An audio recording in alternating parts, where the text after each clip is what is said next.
We have a habit of wanting to agree with people. Yes, you're right. I'm sorry. Things like that in order to make the customer feel like they're in charge. But is this helpful in real estate? My answer.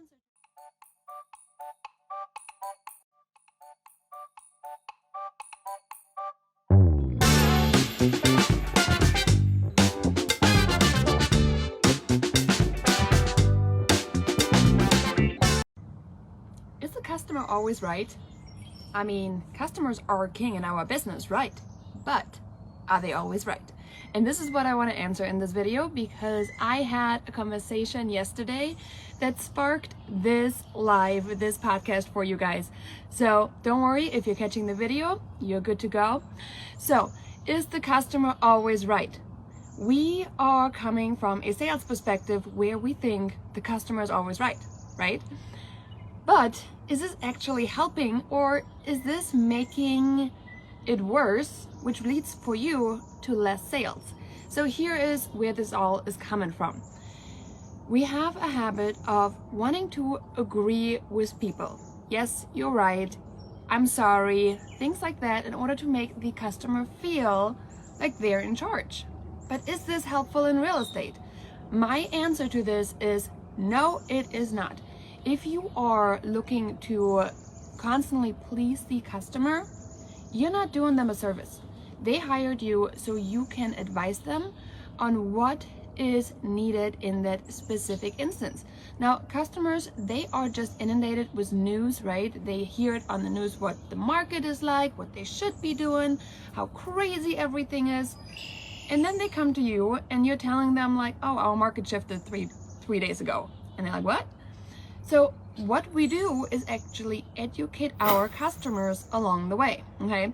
So when there is an instant where the property goes under contract and you didn't have a chance to show it, the customer might say, well, I wanted to see it. I'm like, well, first off, you just sent it to me today, and it's not a drop and run business, right? We're trying our best to get you in the door, but if we're not being communicated by the listing side, we can't barrel our way into houses.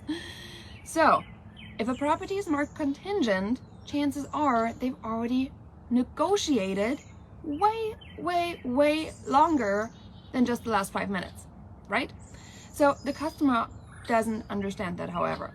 So for us to mark a property contingent, what happens? Somebody has to submit an offer, we have to present the offer, right? We have to either accept, get signatures, counter, whatever it is. It's not instant. So just because you just send it to us 2 hours ago doesn't mean you still have a viable chance. And then the listing site has to have time to actually market, because as you know, this can take time. So what do? We educate our clients on all these things. Listen, here's how it works. Here's what we do. And then from there, we can say, now that you have all that information, you can go out and you can go and bid with confidence.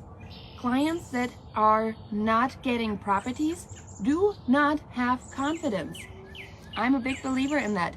If you do not have confidence in your own ability to make decisions, you are not getting a property in this market. You need to be able to say, I am confident in the decisions that I'm making with the guidance of my real estate agent. How many of your buyers do you think have that ability right now to say that? Because if they don't, it's up to you to give them that confidence. We're not just selling, right? I mean, it would be nice if we're just selling, but we're not. We're really mentoring every buyer that comes along. We're mentoring them along to help them understand how's the market, what do you need to do? Is it different from what you hear on the news? We have to build the report. We have to be with them every step of the way. And the more information we give them, the better decisions can they make. So what's our job really? It's not to agree with the customers of like, yes, you're right, I should have totally just dropped everything I'm doing and ran the minute the property, was sent to me. No, we're going to educate you on the market. How does this work? And how do you need to make decisions on a great purchase in your life? So if you have somebody that is constantly trying to, be right, stand up, make sure that you are educating them on the process. You are the expert, and it's our job to make sure we give them that empowerment to make the decisions based on what we think is the best thing. So I hope this helped somebody today, and I just found my sunspot in my house, so I'm really excited to soak up a little bit of sun before my little one gets up. And I hope you all have a fabulous rest of your day. Hey there, hopefully this was super helpful information. I am wanting to take a quick second and actually let you know about something absolutely amazing that is coming up very soon. First off, why listen to me? I am a best-selling author of the book Success with Real Estate Mailers, and I have an awesome invitation for you, absolutely free. I do run a bootcamp once a quarter that I would love to invite you in. This bootcamp is filled with mailer examples, neighbor statistics mailers that are guaranteed to getting results, fun mailers for agents to send and get seller leads. Did you know that actually I sent a mailer and got a listing in 5 days? What do you think? Would you like to send a mailer such as the ones that I am showing you right here that will generate interest and not get discarded in the trash? Mailers like this one is what makes our business run. There's no Facebook ads we're running, no Zillow leads that we're using. Mailers is where it's at, and I hope I get to invite you to the bootcamp, 100% free. Take a peek, check out if it's right. mailermombootcamp.com is the URL, and sign up is free, sign up is open, so I hope to see you on the next bootcamp.